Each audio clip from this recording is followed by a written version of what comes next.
What's up? How you doing? I'm good. How are you? Good, good. Welcome. I'm excited. Yeah.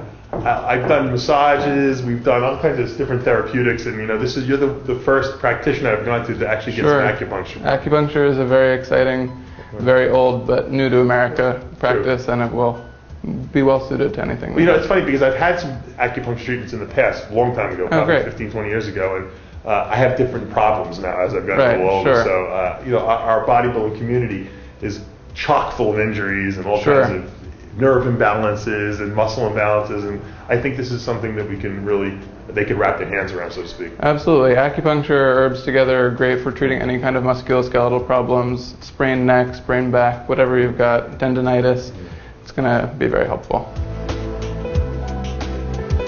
All right, Dylan, I have a couple questions. Sure. First of all, about acupuncture.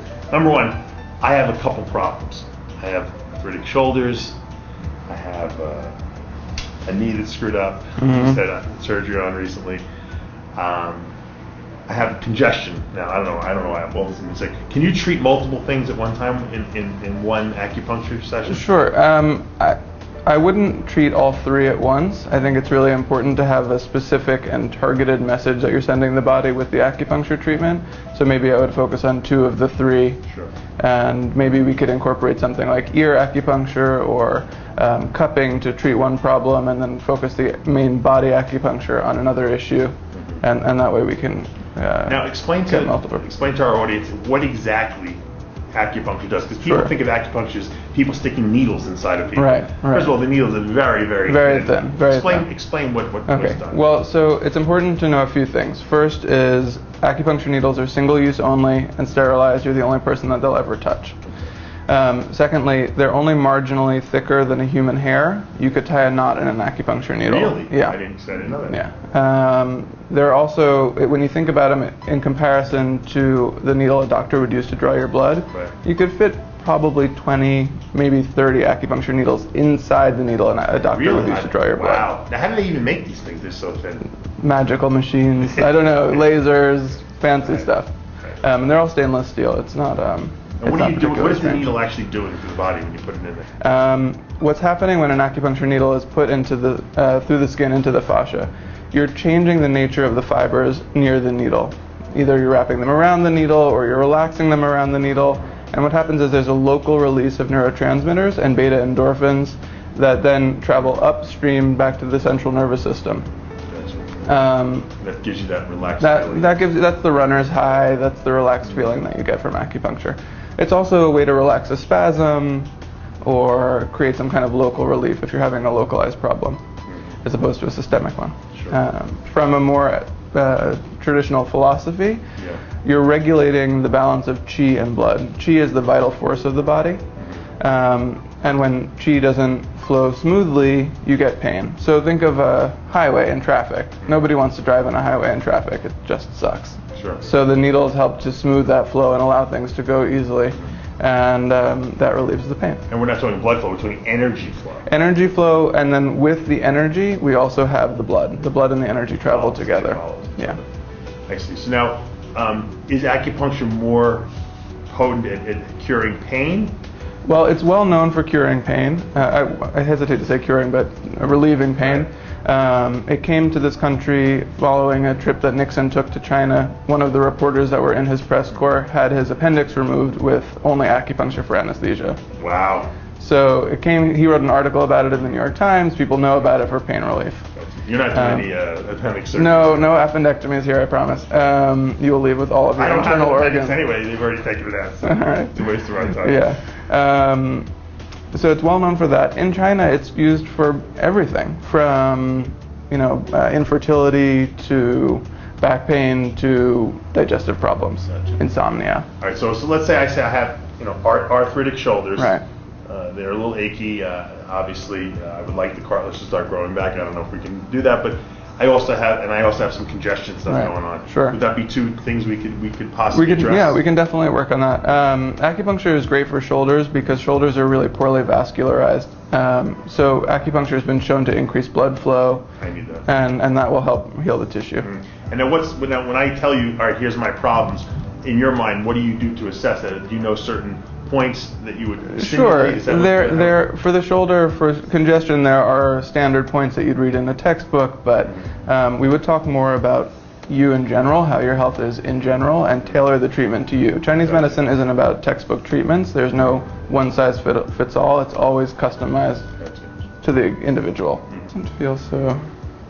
Yeah, there.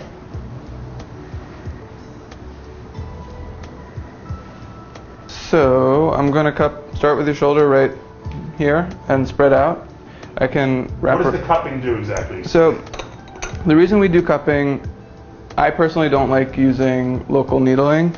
I find that it can often cause a muscle spasm, or it'll release temporarily but not long term. Some people would disagree with me. It's my personal philosophy. Right. I like the cupping because it pulls out the old stagnant blood from the tissue and lets fresh blood come in. And we know that from the fresh blood coming in, we get healing and regeneration, and we can relax the spasms and all of that. Sucking pressure on it.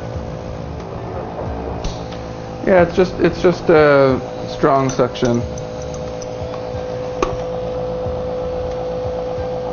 Sort of when you work all the parts of the deltoid. This is much easier than having to light fires into these things. Yeah. You know, if you have the time, fire cupping is great. But this is New York City. People lead busy lives and they don't want to sit around while you take your time cupping. So the woman who I studied with would say now what we do is we follow the color. So we're gonna, the cup mark is not evenly discolored, so we're gonna find the areas that are darker and work to connect them to make sure that we get everything. Also, given that these points also colored a little bit darker, we could cup your entire back at some point, just to help draw out any of the stagnation from the muscles. Yeah.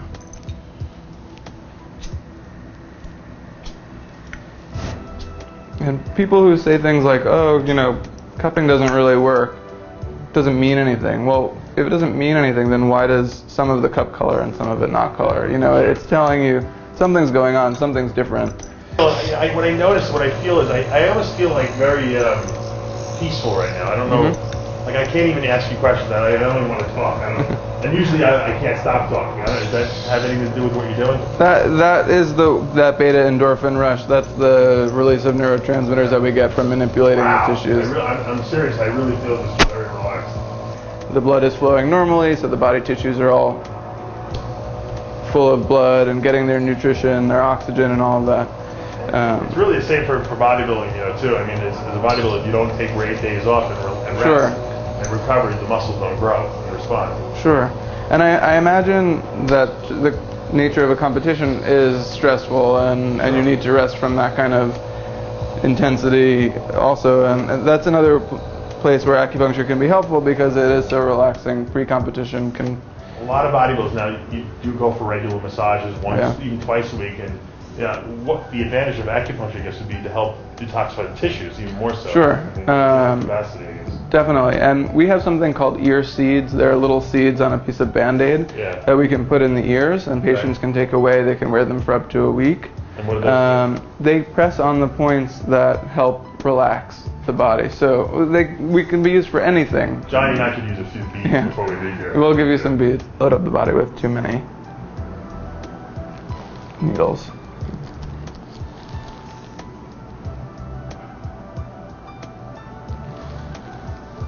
No pain whatsoever, guys. You want to do that? It's so slight that it doesn't even, I wouldn't even qualify as pain. And it's hard to see, but this is the arm shoulder region over here. And because there's this little mark, I'm gonna, even though it's sort of out of the zone, I'm gonna add a needle there just to make sure that It didn't hurt.